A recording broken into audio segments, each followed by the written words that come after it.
Welcome, ladies and gentlemen, to the Mines and Money online conference, the virtual edition. As we are all trapped with Corona, and we are doing today the mining pitch battle contest 3, gold and precious metals. And as a lot of our viewers know, we are doing this like Dragon's Den, or how we say it here in Switzerland, die Höhle der Löwen. And but we are much more polite than those gentlemen here to our contestants, and you will see them in a minute. The reason behind is very simple. We have $1 million. Each of our judges can invest, and they can also share it or split it with companies. And we're going to see at the end who's going to win and who's going to get the money, of course. And the format is quite easy. We have 3 minutes presentation of the companies. The first company has 20 seconds more because due to a legal disclaimer. And then afterwards, we have 9 minutes Q&A with our judges. And our judges are Warren Irwin, Chief Executive Officer of Rosseau Asset Management. Hi, Warren. Hi. Then we have Miranda Werstiuk, Corporate Development Director of OCIM Precious Metals. Hi, Miranda. Hi, Jochen. Hi. Then we have George Ireland, President and CEO of Geologic Resource Partners. Hi, George. Jochen. Then we have Dave Lotan, CEO of LHI Capital. Hi, Dave. Hello. Hi. And then we should have Tal Lomnitzer, Senior Investment Manager of Janus, Henderson. I don't see. Hi, Jochen, I'm here. Here, there. Sorry, I didn't see that. There are too many screens here on that. No worries. Super. Okay, perfect. I have the clock ready here, and when I wave, you see it. Yeah, I make it also like 20 seconds before. And as said, we are very strict with the timing. The first presenter is Robert Power, CEO of Privateer Gold. Robert, the floor is yours. Thank you, Jochen, and thank you for inviting us on the panel. Pleased to be here. Privateer Gold is a company owned by a family office located in Vancouver. We've 40 years of experience in the British Columbia area. Our particular forte is remote construction, such as bridges. We're very good at assessing risk in remote areas. And as a family office, our first objective is not to lose money, and that influences what we invest in. I have to do the legal disclaimer. As a private company, we are not engaged in a public solicitation. We're only here for the purposes of seeing whether there's an appropriate joint venture, earn-in, or development partner. The camp which we have acquired is on the north end of Vancouver Island. It pre-World War II is one of Canada's most prolific gold camps. We produced about 300,000 ounces. The average grade for the camp was 29 grams per ton mine to mill reported. We are the first person to consolidate this camp. Historically, the mines were stunted by these small fractured claims in the area. We now have 3,100 hectares, and we've applied a broader modern interpretation. We have 36,000 meters of core drilling. We have airborne mag, LIDAR, SRKs, completed a structure study, and we've done a variety of other things. We've acquired most of the old mine maps and assays. We've digitized all that. We now have an excellent 3D understanding of much of the underground as well as the surface, which is the benefit of having the old mine maps. We have 3 objectives which we've now achieved in assessing this project. The first objective was, can we establish at surface or near surface mineralization that extends laterally from the old mines?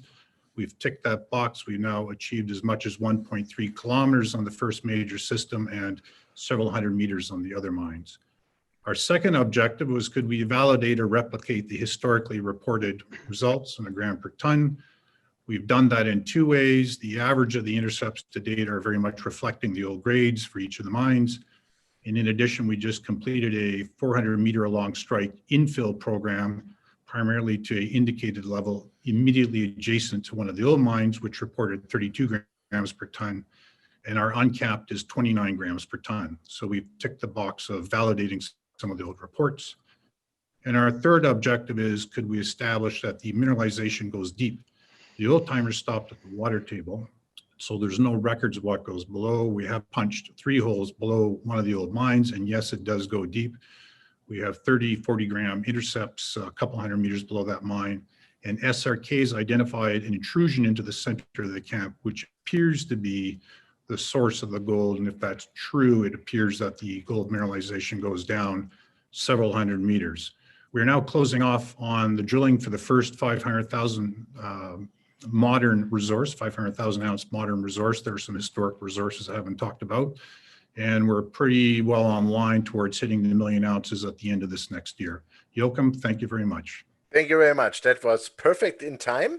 And yeah, now please questions from our judges. Whoever wants to start.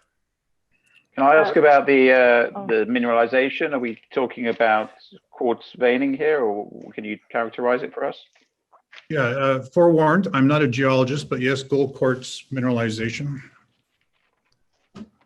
You're in. Miranda, please. Yeah, Rob, can you talk about any First Nations issues, concerns, dialogue, given that it's Vancouver Island, and you know, just can you speak to that, please?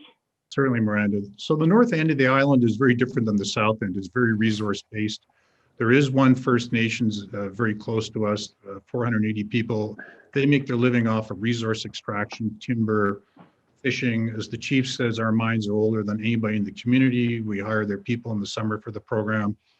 They've never had a negative comment on our exploration permits. They're very supportive. We've been delighted to work with them as privateer, and as our family offices, we've worked with them in the past. Thank you. Can you comment about where you're located geographically? You're in the north part. Are you near Port Hardy, Port McNeill, Campbell River? Whereabouts Sure. are you? Yeah, if you went up the island highway about 100 clicks before Port McNeill, you would turn left to the west coast, and there's a little town by the name of Zebelos. So there's a highway road, a forestry road that beautiful condition takes us right to the property, and we have 39 kilometers of old forestry road across the camp, so we have easy access around the camp. And your Robert, goal is speak a to lot take. about the old workings that have been done there. Do you have any kind of historical information on the workings, including such things as drill logs, mine production records, and particularly any settlement sheets from concentrate shipments? I'll address the first part. We have excellent records for the larger mines, assay reports, studies, surveys. We've actually digitized in 3D the adit systems.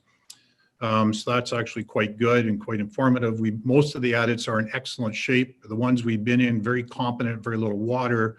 It's almost as if the guys put the tools down yesterday. The historic record is that the ore was separated by gravity, so, you know, crushing, a bit of flotation. There seems to be no record of any chemical use on the project. We've done environmental studies. We haven't found any either. Okay. And I was asking about the concentrate settlement sheets because giving any deleterious materials, arsenic, bismuth, cadmium, et cetera, et cetera. Yeah. There is a BC government report from the time in the early 50s that went through the historical records. I don't know it off the top, but it is all recorded. Mm-hmm. And so no bad actors have shown up that you've seen? Absolutely none. For example, we're monitoring the water coming out of the old adits that flows downstream, and it's drinking water quality at the into the receiving waters.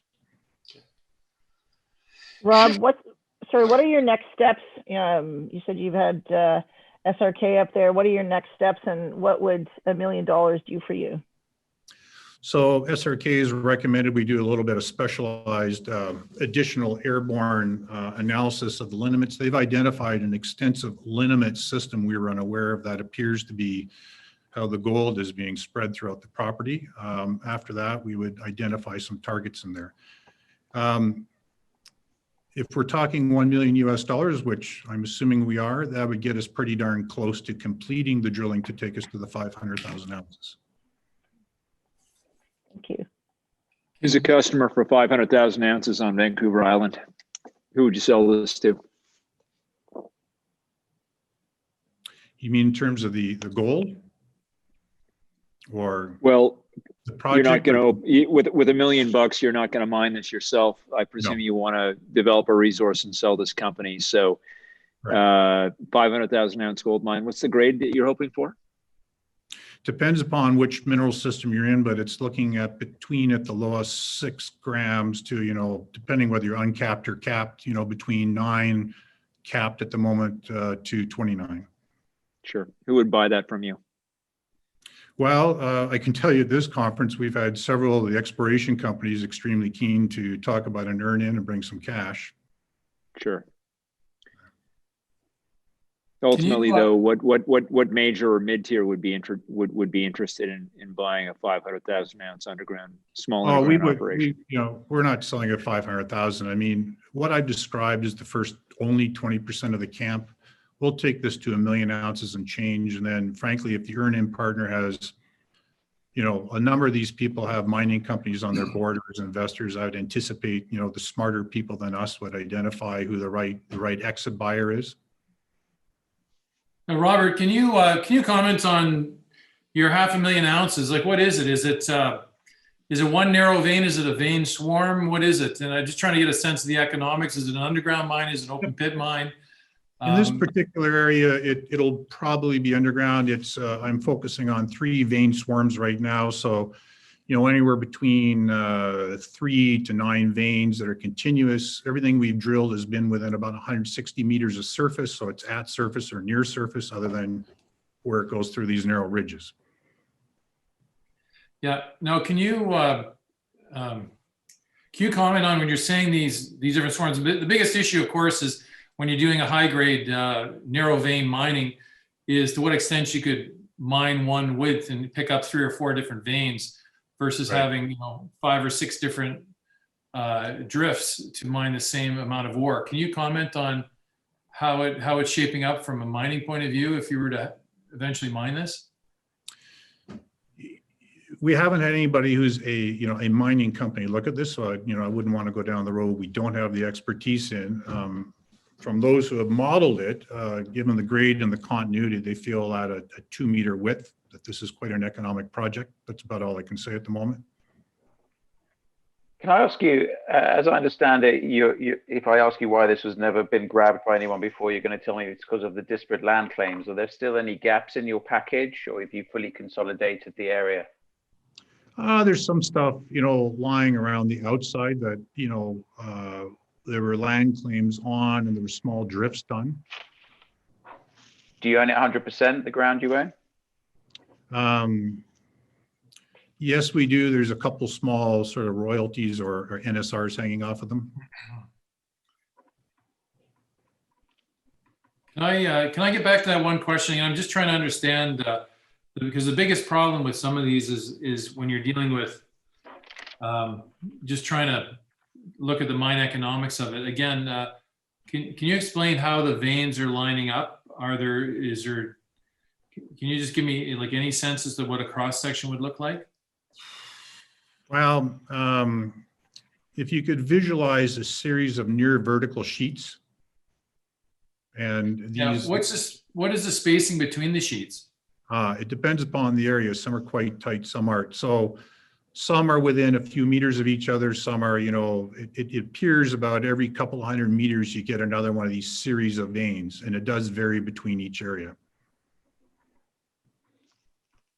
And do you have any sense as to how wide each vein is? Is it 6 inches wide or is it a meter wide? They range from 15 to 30 centimeters up to a meter wide. Right. Is there any halo of gold around that, or does it stop at the contact? There is, and in fact, SRK just pointed that out, and we're going back to resample the core we've done to date. There's essentially 2 types of host rock. One type tends to lend itself more to that, so we're just studying that. As you look at your development plan, Miranda asked you what $1 million would buy us as investors in terms of additional information. Clearly that's going to be just the next kick at the can. What would be the next 2 to 3 kicks at the can? Because it'll take at least that much to get this into a ready for the development project. What sort of money would you be talking about, and what sort of time frame? Just a number, please, because time is over. Is that it? I'll follow up. Okay. Okay, good. Perfect. Thank you very much. Thank you. Super. Thank you very much. Well done. Thanks, Rob. Then we would move on with GFG Resources and Brian Skanderbeg. Brian, please switch on your video. There he is. Super. And then I would say you guys should be good. Get started. Thank you. Are we good to see that now, gentlemen? Yes, perfect. I see Yeah. it perfectly here. Great, guys. Today I'm going to talk to you about gold exploration, and in particular, why GFG. I'm going to start with exploration trends, and ultimately, when we look at the graph on the bottom left here, this really drives why we set up GFG. This is discovery trends. There's less and less gold being found here, and you're putting the same amount of dollars into it. So discovery costs are going up. What does this tell us? It tells us relevant discoveries will be acquired, particularly if they're near infrastructure. And you compound this, and it's really driven by the fact that the world wants more and needs more gold. This is really why we set up GFG.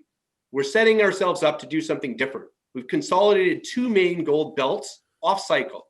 We've executed at the right time to put these belts together, applying modern techniques to drive discovery. And we've got a team that has a track record building value for shareholders, operating mines, discovering them, and transacting. We've got about $5.5 million in the bank, and we're backed by strong shareholders, amongst the largest being Alamos Gold. We're focused on finding the next relevant gold mine in Timmins. There's 120 million ounces of gold in this belt, in this map that I show you on the right. And we are the largest landholder here outside of Newmont. 700 square kilometers. We're immediately west of Timmins in the area in pink. We are surrounded by mills and infrastructure and a history of relevant discoveries to the west of Timmins.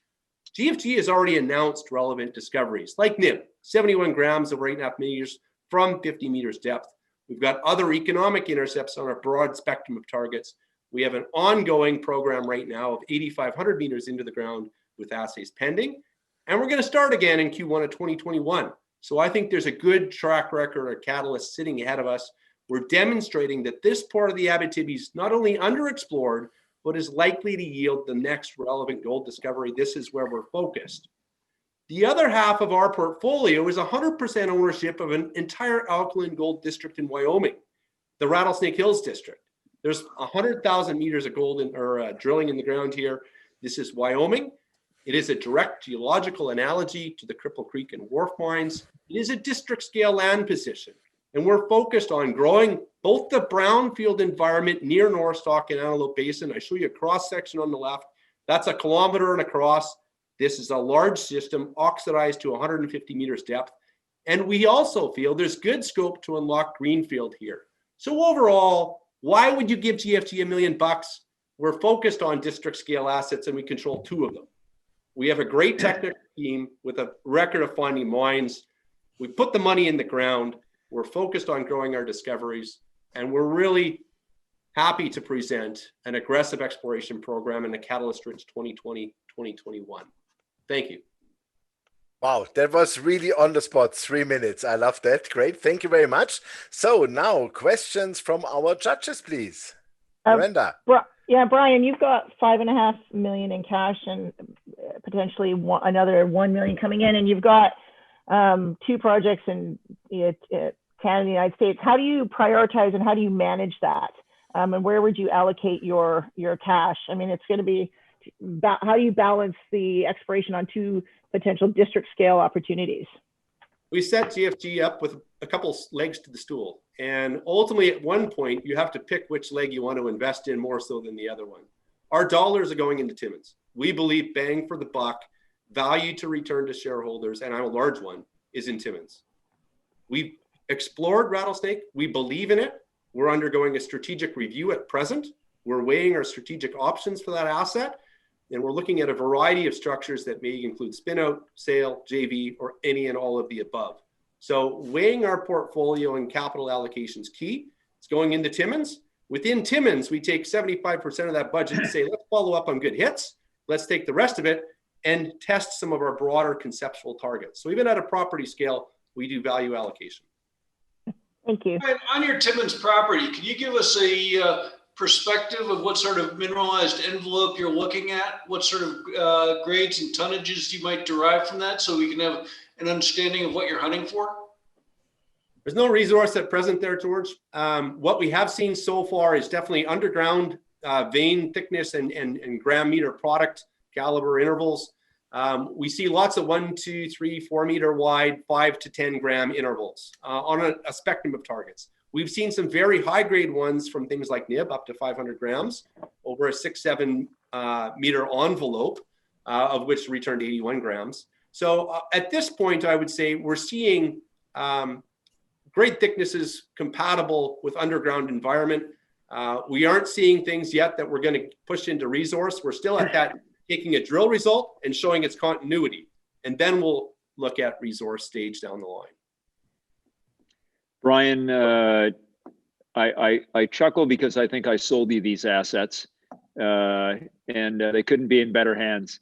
But can you relate your time at CB and your success at Claude Resources to this property and how that will help you move it forward?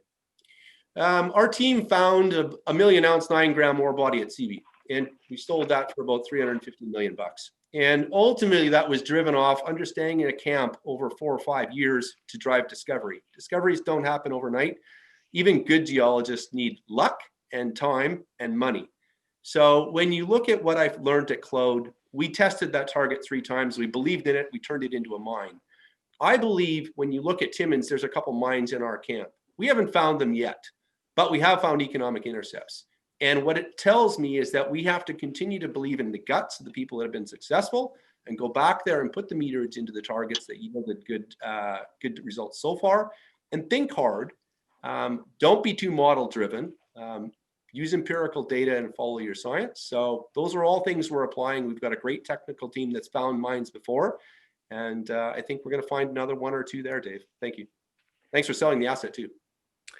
Could you describe your relationship with Alamos? How did it come about, and characterize it for me today? Alamos is a 9.9% shareholder. They have anti-dilution rights, no members on the board. We have a very strong technical relationship with them. They believe in us as explorers, and they own infrastructure on both sides of us. The relationship goes back years. We have a strong relationship with all of our mid-tier and major neighbors.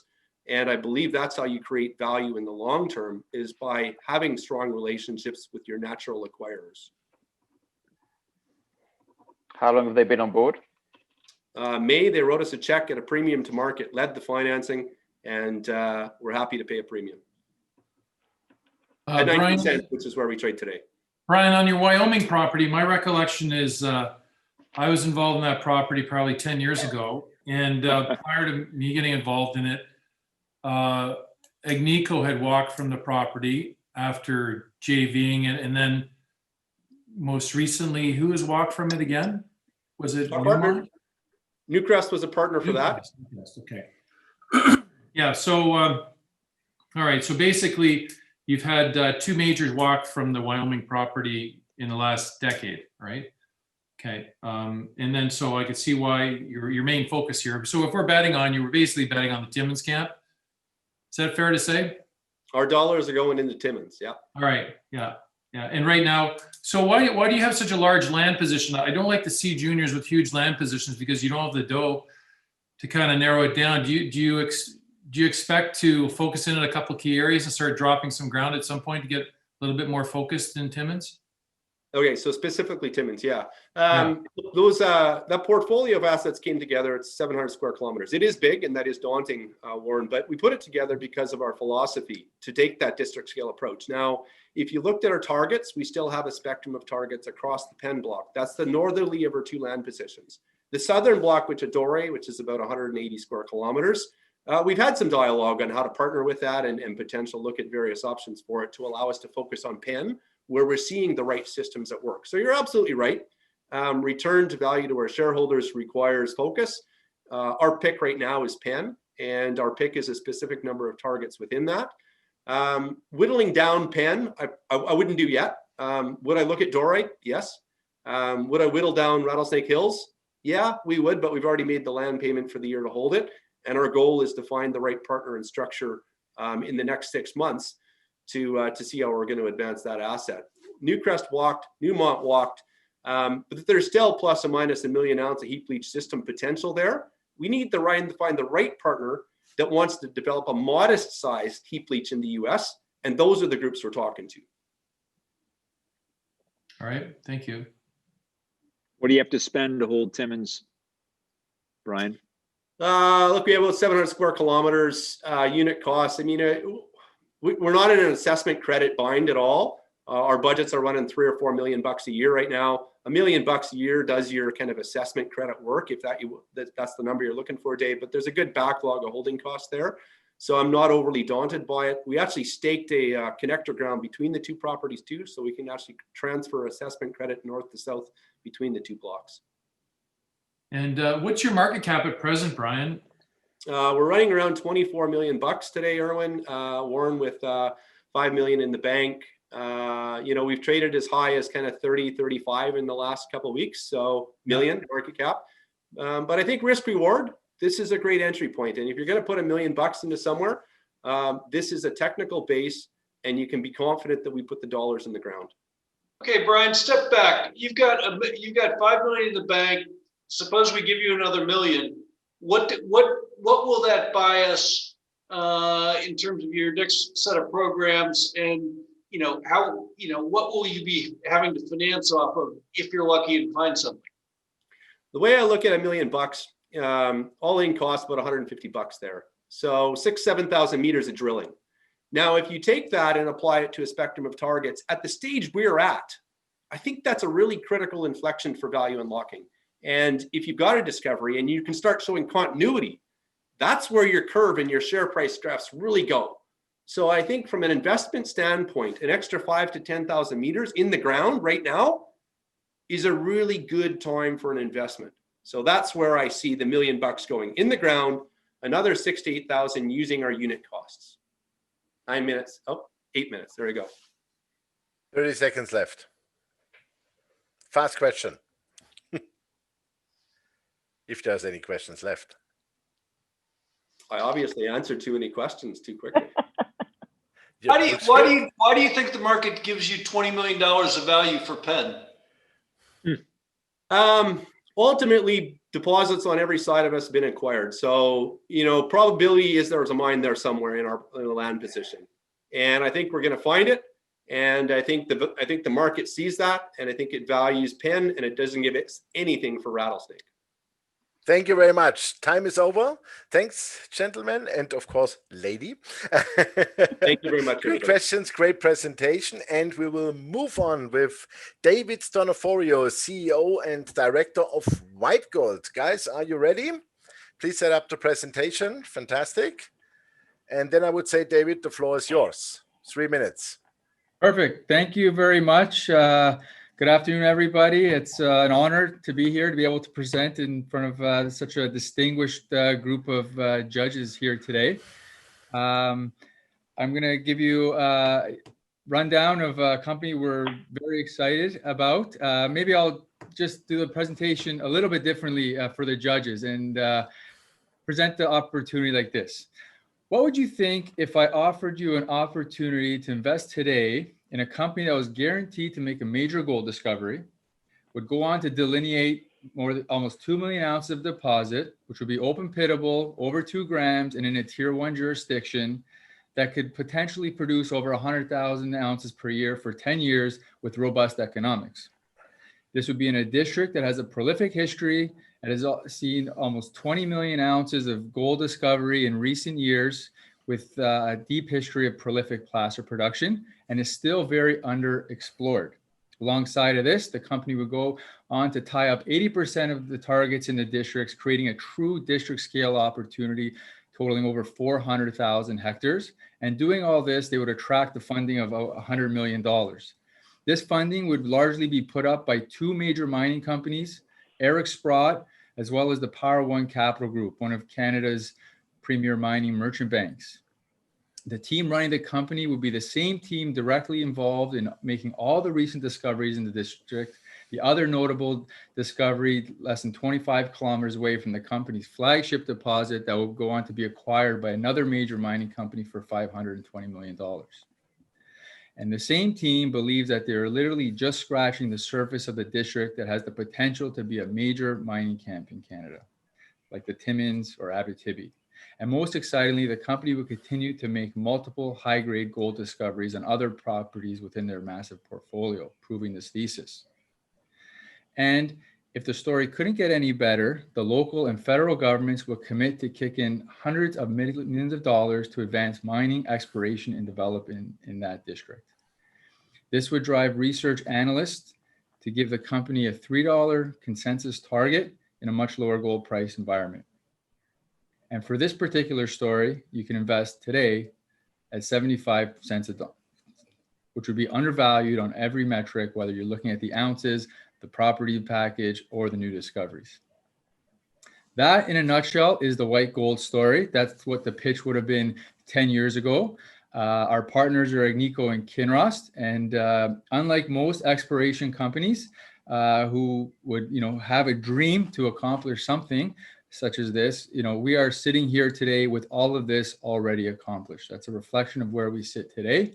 And arguably, I think based on the success of what we've seen, the biggest value creation opportunity is still lying ahead of us in this company. We've just come off a very successful 2020 exploration season where we've demonstrated continued upside in our flagship deposits. And I'm very sorry, the 3 minutes are over. Okay. Thank you. Sorry for that. Please, close that. Thank you very much. And now the judges, please, for questions. David, how much cash do you have on hand right now? We'll probably end the year with about $4 million. Okay. And what's that next year? How is that going to be allocated next year? That's a very good question. So we've just finished our 2020 season. We're in our interpretation mode here, which will be followed up with technical meetings with our partners and planning for next year. We had a $4 million budget last year. We've done bigger programs in the past. It's kind of all up in the air at this point in time. Okay. David, what's your market cap, and how do you attribute how the market sees the valuation here? That's a great question, George. Our market cap's just under 100 million Canadian. There's different investors view the company differently. If you look at just our deposits, the 1.8 million ounces, we're trading at about just under $40 an ounce, which is a significant discount to what our peer group would be with a deposit at this stage in this type of a jurisdiction. And that gives no value to all of our exploration properties. Before the company acquired this asset, which was the Underworld assets, which Kinross owned, that rolled into White Gold for their equity interest, we were probably trading at, not too far off of market cap based on the exploration upside of our properties, the Sean Ryan story and the prospectivity of everything that was going on in the area. So I don't have a good answer. I know as a management and sort of the largest shareholder group, we sleep very well at night knowing that value is sort of embedded there, and we have all this exploration upside. But the market is, maybe there's too much going on to get full value for everything. So that's kind of my views, but you guys are the experts and maybe have better perspectives on that in terms of what you think the market sees us or how they see it. Hey, Dave, can you comment on logistics? Is there any access issues getting into your major property? What are the challenges? So what I touched on was this federal and territorial government investment. And the big component of that is called this Resource Gateway Project. They announced it in 2017. And the majority of that was where the government would pay to upgrade the existing roads, which are primarily gravel roads that are accessing the Placer Creeks. And that road in our part of the territory goes from Dawson right down into the Coffee deposit. Now, I think, construction of the road has not started yet. It's in the planning process. We touch base with the government regularly. It's coming along well. You've seen announcements in other part of the territory that they're moving forward. Had the Coffee deposit gone into production on Goldcorp's schedule, that road would be built now, which for us is a huge windfall because that just totally unlocks the access to all our properties. Right now, some are road accessible on these placer roads. Our main deposit, you can get there's an airstrip there. In the summertime, you can get barge access through the Yukon River, or otherwise, obviously, helicopter access. But we believe, if this thing goes to production, the road will be coming right there. I'm just trying to understand a little bit of the history. Obviously, the Sean Ryan story is a very romantic story. I can see he's involved here. What is this the original land package? I'm a bit confused. You Yeah, mentioned so something what it else was is injected exactly in. that. So Sean had staked up the whole district in 2005 to 2010. Underworld had their initial discovery, which was the Golden Saddle asset that Gold Corp had acquired. Kaminak had their discovery of the Coffee deposit, and a whole host of juniors flocked to the district. Sean had entered into option agreements with all these different juniors. What happened was in 2012, 13, 14, when the majority of these juniors didn't have the early success, they couldn't get the financing from the market like a lot of juniors. Sean ended up getting the entire land package back, less the properties that had these major discoveries and acquisition on them. So going forward to, what his plan was, he wanted to assemble the entire package into one entity. And that's when he kind of came to us at Power One. We were sort of, very enticed by the opportunity to own a district. We've been big investors in Yukon for a long time. Some other companies we still are today. And we brought that idea to the majors, realizing the uniqueness. And that's when Agnico came in from the very beginning to basically finance this 3-year, $15 million exploration program that Sean designed as surface level exploration, following up on his geochemical analysis that, he found to be so successful in identifying these mineralized systems. Can you That was comment? 3 years ago. So that was in end of 2016. Yeah, no, David, can you comment a little bit about what would really get us excited here? Like, you already have 100 million market cap. Like, what's the exciting part of it? Do you have the ability to take this to 3-4 million ounces, 5 million ounces? Are there other discoveries? I think the way we look at this company is as a project generator. We have the package. Our team are explorationists. We're good at that early stage of the discovery cycle. That's where we want to focus. And I think as exploration investors, we think that's where you can get the maximized value for your shareholders. So we view this as being a project generator, right? So, if you look at the Golden Saddle itself, it's up to what it is in terms of ounces. It needs to now probably go to feasibility. That's going to take, whatever it is, $20 or $25 million. I think we're at the point now where, who's going to sort of take that on or partner with us so we can do that in a manner that's non-dilutive. In this gold price environment, there's obviously lots of we have great partners. We're obviously discussing that thesis with them to move it forward. Calls are coming in from, the mid tiers. You have this near 2 million ounce deposit at surface in Canada. Like, why is this thing not a mine yet? There's a lot of options, but I think we need to start monetizing that, using that sort of capital to continue to fund our exploration in non-dilutive manners. And, if this is a district, we have decades of to go here, from starting literally at the surface. So if you've got decades to go, why don't you build a mine? That's not, yeah. So we want to, we're not mine builders, but, we want to work. We have mine builders on our share registry, and, there's lots of interest to do that. So I think that's what needs to happen here. So sorry, Warren, one quick question, David. So what do you take from Victoria Gold's experience? They've did a lot of work in a different gold environment. I think, they've done a tremendous job. They're up and running. They've had maybe a little bit of teething pains here, but I think that's going to be a great project, right? Yeah. David, can you talk about why perhaps you haven't been bought out this cycle? There's been this, 2020 has been a really, really good year for M&A activity. A lot of the majors, mid-tiers are gassed up with lots and lots of cash. Yep. I'm sure your shareholders would take paper. Like, is there something holding you back? Is there big shareholders that's holding out for a really big price? Is somebody uncooperative? Is there a flaw with the deposit? Why hasn't it been picked off? No, I think none of that. I think it's starting. I think we're in the earlier stage of this M&A activity. What you're seeing so far is no premium type work. We've been focused on our exploration program all year. We've shown the continued upside in the deposit. But, now I think it's time to start, maybe, focusing more on these different alternatives. But there's no specific reason. We're the largest shareholder group here. We want to do what's in the best interest of all the shareholders, right?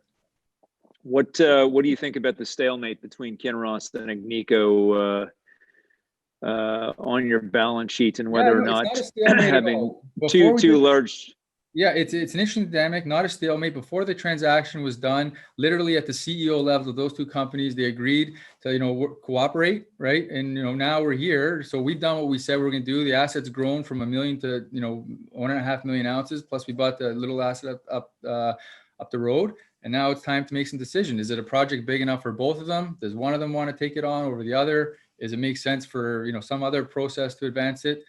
These are all the discussions that are happening, right now. Well said.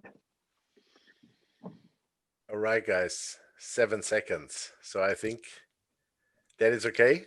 Thank you, David. Thank you very Okay, much, thanks, David. guys. Thanks, David. Well Nice presented. seeing everybody. Yeah, thank you. Take care. Yeah, and then last but not least, we have Greg Crowe, President and CEO of SilverOne. Greg, please, the floor is yours. Set up, I think you have also some slides.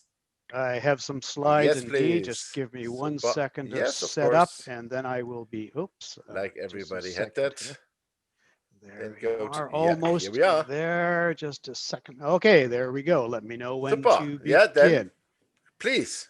Okay, I'd like to introduce you to a unique and rapidly growing silver company that consists not only of production potential, but also some very high-grade exploration opportunities. We got 3 main projects in probably what are some of the best mining jurisdictions in the world. Our Candelaria project is our flagship project. Lots of historic production on this project. In the early years, it had very high-grade production, and then in the latter years, open pit mining. Last operator was Kinross, who sold it off to Silver Standard. We did an all-share deal with Silver Standard in order to acquire 100% with no royalties. It's got some pretty good sizable resources on some of the old leach pads, up to 30 million ounces at the indicated level, another 15 million ounces at the inferred level. We've got some good sizable historic in-ground resources as well that we are evaluating.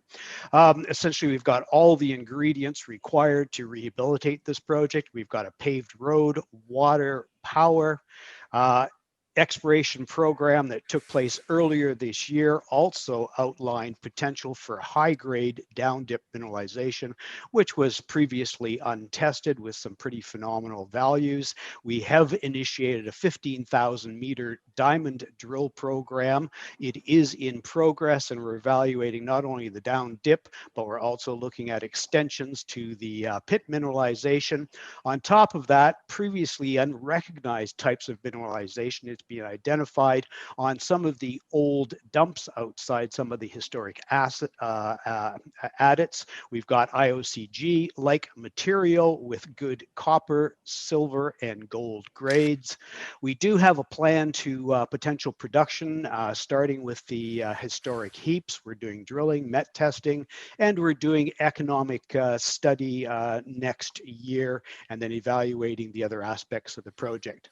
Not only that, we have a very high grade exploration opportunity in Arizona called Phoenix Silver.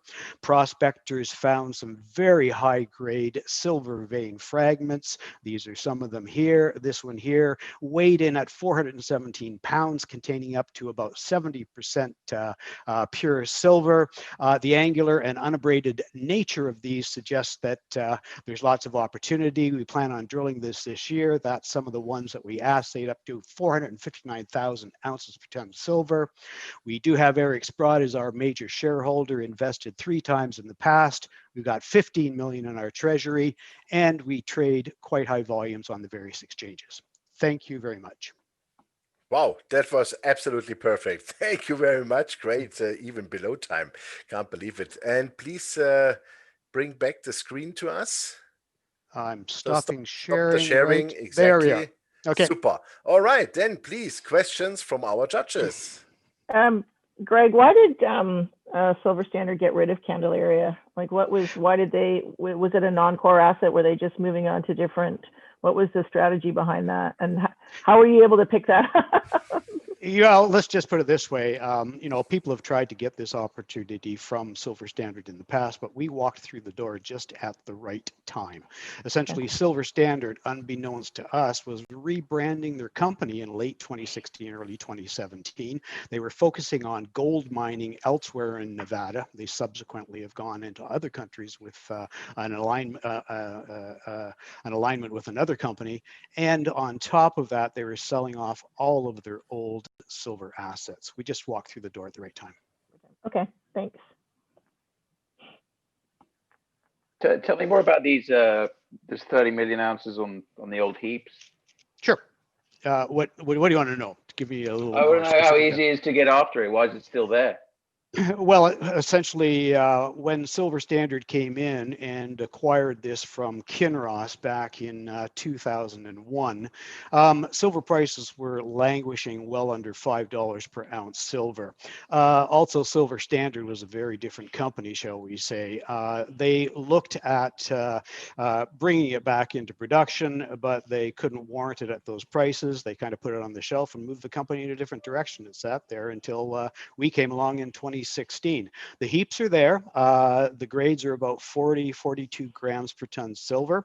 Recoveries are what we are working on right now with our metallurgical work. And we plan on putting out an economic study, hopefully bringing those heaps into production within the next couple of years, and then advancing by mixing some of the open pit mineralization with the heaps and perhaps some of that underground high grade mineralization as well. So it's a longer term plan, but we want to get started on the heaps if we can. Yeah. Can you comment on why the heaps are still there? Like, are the pads still in good shape? Did they stop putting, I guess, chemicals on the heaps, or were they never ever did any, like, what happened to the heaps, and are they all fully mined out with the latest? I don't know what you put on. I'm not that familiar with heap leaching silver. But. Well, I'll give you the history of the heaps and what we plan to do with them, okay? In essence, there's two big heaps there. One's half the size of the other.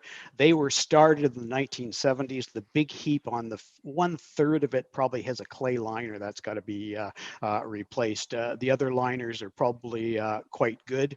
The whole concept of what we want to do is essentially go in and look at either grinding or fine milling the material. It's currently sitting on the heaps at about 3/4 of an inch in size. And then what we plan on doing is at either grinding or fine milling. If we fine mill, it would go into vats. If we grind, then we would essentially reduce the size using HPGR technology. We would then grind down to about 2 millimeters, increase the size up to 0.5 centimeter to 1 centimeter, and we would kind of leapfrog by putting new pads in place right next door to the existing heaps. So they've been sitting there since Silver Standard decided not to put into production in 2001, and that's why they're still sitting there. So in summary, what you're going to do is take the existing, create a new heap, a new pad, so you'll be. Think of it as a leapfrog, essentially. Yeah, leapfrog. And what you do is you'll take a the portion. Yeah. You'll take the coarse heap now. Material. You'll grind it, put it into a new pile on a fresh heap pad, and then get that last remaining roughly a little over an ounce per ton. Yeah, that's what we're looking at, but it's not fixed in stone, as we are planning on doing the economic study next year, and we're just in discussions with a group in order to do that. Okay. Yeah, because you look at the mineralogy of the crushed ore that's currently on the heaps. Yep. What was the cause for the residual silver to be retained? Was it encapsulated in silica? Why didn't it respond to the initial leach liquor? Okay, two components to that, which I'll try and answer. First of all, let's look at a current operating silver oxide mine in northern Nevada. It's called the Rochester Mine, being operated by Crowe. This is an analogy which we're going to bring back to Candelaria. They are currently mining silver oxide ore and processing it on heap leach pads. Their average head grade is 15 grams per ton silver, and they are getting just over 50% recoveries. Okay, let's go back to Candelaria. We've got old heap leach pads that were not fully exhausted. Why weren't they exhausted?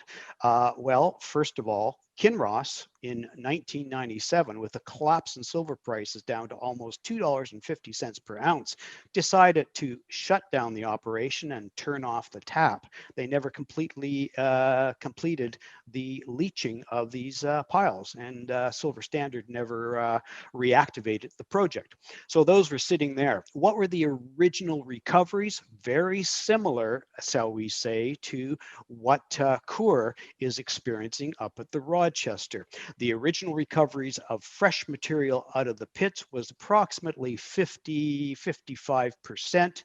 The material that sits on the heaps, the other 40% was essentially tied up with a mineral called jarosite, which is an iron oxide, and that inhibits the recoveries of silver. Now, you can recover some of that with fine milling. So we're also doing studies with respect to fine milling in order to liberate some of that material that was not liberated through previous leaching operations.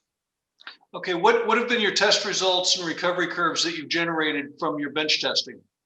The bench testing so far to date has shown us that if we do a fine milling to about 200 mesh and then subsequent vat leaching, we can probably get low to mid 40% recoveries. Remember, the original recoveries were just over 50%. The HPGR grinding, which would take us down to 2 millimeters, will give us about 35 to 37%. With that, the amount of material on the heaps would essentially allow us to do about 8 years worth of production. This is all back of the envelope, by the way. 8 years worth of production at an average rate of between 2 to 3 billion ounces of silver equivalent a year. Now, if we start mixing that material with the fresh material on the, which is easily accessible on the margins of the open pits, we would be able to increase grade and increase recoveries. Those are the studies that we've initiated and what we want to do next year. What's the status of the permits? The permits are not bad, actually. I mean, we don't have permits in place right now. But that said, we've been in discussions with both the BLM and the Nevada Department of Environmental Protection. They both said, look, you've got a disturbed site that has not been fully reclaimed. We welcome somebody to come in and put a program in place with an eventual reclamation. The permits from Kinross are in place. They've told us that it would take a matter of months, not years, in order to reactivate those permits once we get a plan in place. Are there any environmental liabilities, bonding? Not to my knowledge. We do have a bond in place on the one heap, which is a $2 million bond, and that essentially will be replaced once we start reactivating.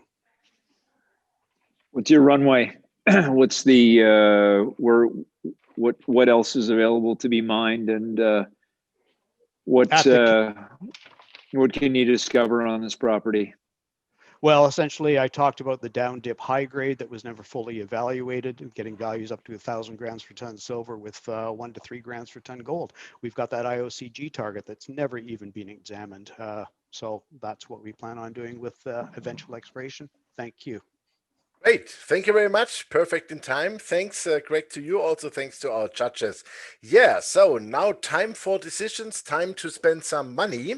And please also, David, Robert, and Brian, switch on again your screens, please, that we can see you. I will start in the order like I have you guys here. Warren Irving, CEO of Rosseau Asset Management. Whom you want to give your money, please? Okay, can I ask one question of one of them just before I can make a decision? If you make it fast, because we are a little bit under time pressure. What's your market cap, Greg? About 130 million. Wow, okay. All right. I'll make my decision if you want. Yes. All right, so I have $100 million. $1 million. Excellent. I'll take it. Just buy the companies. It's fine. All right. Do you want some reasons behind my splits? If you have like 1-2 sentences for each, is fine. Okay. 130 million, that's too much for me. I look at this, anyway, I look at the heaps, and by the time you factor in recovery and stuff, I'm not sure anyways, I don't want to pay 130 for that. On the first one, the private company, Robert's company, I have no idea what the market cap is or what I'd be paying for it is. And I'm always concerned about getting involved with family offices of people who aren't experts in the gold business, because sometimes it's really tricky to get a deal done because their expectations are way too high on value. Mm-hmm. And with respect to Brian, do I want to pay $25 million for a company with $5 million cash and some exploration properties in Timmins? Okay. I think for me, with $1 million, I'd give it all to White Gold, and I'd be on the phone every day to David, kicking his butt, telling him to go find some more gold. Okay, super. Thank you very much. Then next one is Miranda. To whom you want to give your money? Well, thank you all for your presentations. As a representing family office, interesting. We like to look further down the pipe, but if I had $1 million in terms of moving the needle, I would put it into privateer, just because the other groups, you have good cash on hand. You've got sort of bigger, broader strategies, and if we were trying to move the needle on a company, we would hedge our bets on privateer. We like be comfortable there. We've looked at opportunities there, so I would put it into privateer. Okay, thank you very much. Then George Ireland, President and CEO of Geologic Resource Partners. To whom you want to give your money? I would put my $1 million into White Gold, and the rationale for that is one by one. As much as I'm intrigued by the privateer story, I really dislike thin vertical veins as an exploration target. There's a lot of money that needs to be sunk into them to get to a resource stage because of the drilling that's involved and the time frame that it takes to get there. The north end of Vancouver Island also gives me a little bit of pause just because of concerns about First Nations and environmental issues. In terms of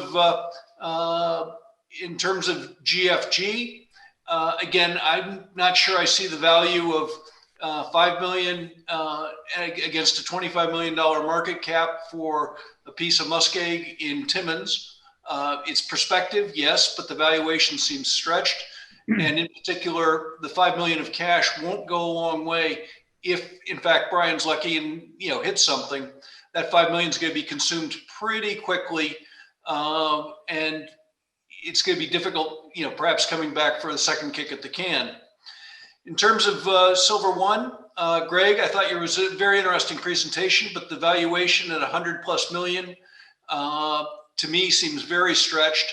I also would have a technical concern about the encapsulation of the silver inside the crushed ore, and would really want to see the detailed metallurgy and mineralogy to understand how that liberation was achieved. Because if those heaps had cooked for 15 or so years under Kinross and they only got 50% recovery, that suggests that there's some form of tail that's impossible to get to.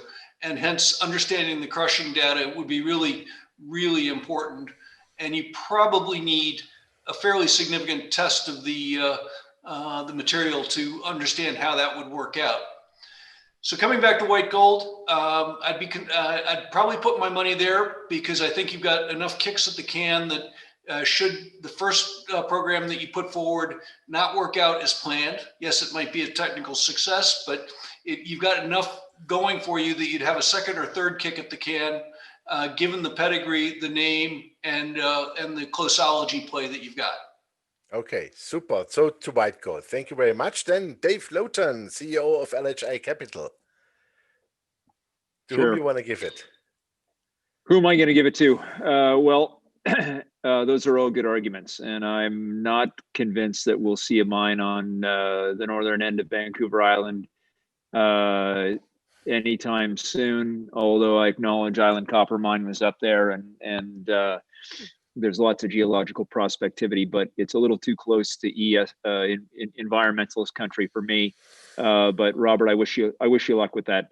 Greg, I invested with you in Entree Gold when you were an Oyu Tolgoi area play many years ago, and had a pleasant experience. And I give you credit for that. But a lot of people want to find stuff in Nevada. It's a comfortable place to work, and it's an easy place to get a valuation when Eric comes on board. You've got a lot of valuation, and you don't need me. But you're doing great work, and you've done great work in the past. So best of luck, and thank you. Dave D'Onofrio, I like the white gold valuation. My biggest concern with you is how you manage the conflict between Sean Ryan as the ultimate royalty holder and as the guy who does all the exploration work there. And that gives me a bit of pause. I know Sean personally; he's very ethical, and I think you guys are doing great work, and you've got lots of opportunities there. But that's something that I'd want explained, and probably is a moderately impolite question to ask. Brian, I'm a shareholder, as you know, and stewarded I'm sorry, Dave. Can you speed a bit, because we are running out of time? We are live. Sorry. I'm giving Brian the $1 million. Okay, super. Thank you very much. But I'd probably split it in half and give half of it to white gold.